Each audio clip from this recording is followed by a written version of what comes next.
माजी मुख्यमंत्र्यांचा पणतू महानगरपालिकेच्या आखाड्यात उतरलाय। वसंतदादा पाटलांचा पणतू हर्षवर्धन पाटील रिंगणात आहे। सांगलीच्या प्रभाग क्रमांक 11 मधून काँग्रेसकडून इच्छुक आहे। हर्षवर्धन पाटलांकडून डोर टू डोर प्रचार सुरू असल्याचं पाहायला मिळतंय। प्रभाग 11 हा नेहमीच काँग्रेसचा बालेकिल्ला असलेला वॉर्ड आहे। आमचं तसं बघितलं तर आम्ही सर्वांना सपोर्ट केलेला आहे या वॉर्डात।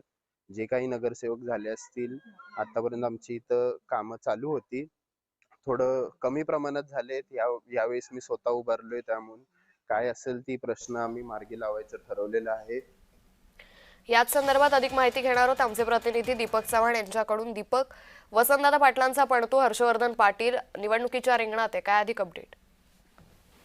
नक्कीच स्वर्गीय वसंतदादा यांची ही चौथी पिढी आता रिंगणात उतरलेली आहे। कारण वसंतदादा त्या प्रभागातच हा मतदारसंघ येतो आणि या मतदारसंघात सध्या काँग्रेसचा बालेकिल्ला हा मानला जातो। म्हणूनच हर्षवर्धन पाटील यांना या ठिकाणी आता उतरवण्यात आलेलं आहे। माजी केंद्रीय मंत्री प्रतीक पाटील यांचे ते सुपुत्र आहेत आणि विद्यमान खासदार विशाल पाटील यांचे ते पुतणे आहेत।